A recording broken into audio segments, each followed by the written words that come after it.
Nature positive, Matt. The Prime Minister, I want to make this nice and clear. Over the weekend, people were pretending that this thing's been torn up and disappeared. No, it still exists. They'll reintroduce it to the Parliament if they'd want to. Theoretically, they could get a double dissolution out of it if they really wanted to keep voting against it. And just in case anyone doubts, the Prime Minister, yesterday, not in the Parliament, not quietly, yesterday on taxpayer television, he committed the government to the policy of nature positive. Okay, there is a draft agreement, though, and a letter to you that says draft agreement on the top and spells out what that... no, there's not, David. What that... Well, I've seen the a draft letter from who?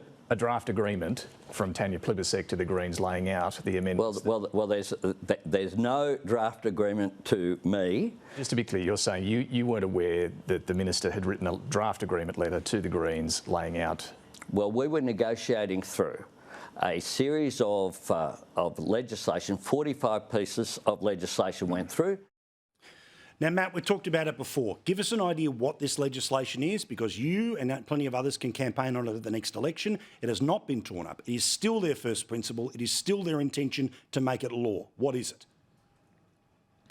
Well, it's effectively putting the foxes in charge of the chicken coop there, Paul. What this will do will put activist bureaucrats in charge of every project in this country.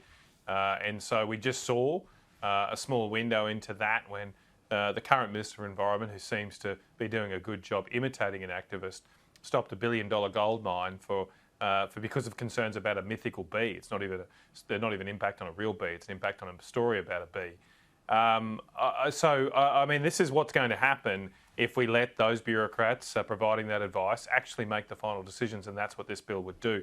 Now, what's clear here to me is the Prime Minister has pulled a bunch of this stuff, not because he doesn't believe in it anymore, but because he wants to keep his powder dry. He wants to keep his powder dry for a minority government. Correct. It's almost inevitable if Labor is to stay in power. And the positions the Labor Party has right now aren't just their policies, they're just the starting point of negotiations. And what the Greens will do to form minority government is take them even further to the left and more radical and more destructive for our economy. And that is going to be what's the real choice before the Australian people at this election. If you vote for the Labor Party, you're going to get a whole lot of scary green policies from behind a curtain that Labor's hiding right now that they'll pull back after the election to offer to the Greens to stay in government. But you won't know what they are. You won't exactly know what the details are if you vote for the Labor Party this time. Now, you're talking about pulling back curtains. Did one of your kids take you to Wicked this weekend? Are you making a little Wizard of Oz reference there? Did you go and sing? You didn't see it this weekend? Yeah. It's the It movie. It's very little campier than I would expect your tastes to be in film. But I thought the pulling back of the curtain a lovely reference. They're still worked up about the under-16 social media ban, Paul. They just won't stop complaining. True. We'll get to it. All right, Sam. Again, the principles that have just been said there by Matt. Remember, Roger Cook, WA Premier, apparently had problems with this legislation, so much so that he thought it would be a version of his own government and the heritage laws, which, of course, in part helped sink the Voice quickly in Western Australia. Queensland was never going to vote for it, but he has said, please don't do this. Prime Minister doubles down and says, OK, cool, we won't do it now, but maybe later.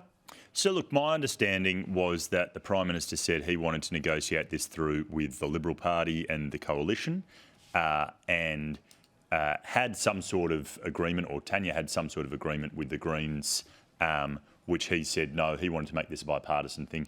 I don't have any information to contradict him on that, and so I'm taking him at face value. And I hope that's right. I mean, in general, I think most Australians would hope that most legislation, especially big things like this, are agreed between the major political parties. Matt, what were the chances you could do a deal on this?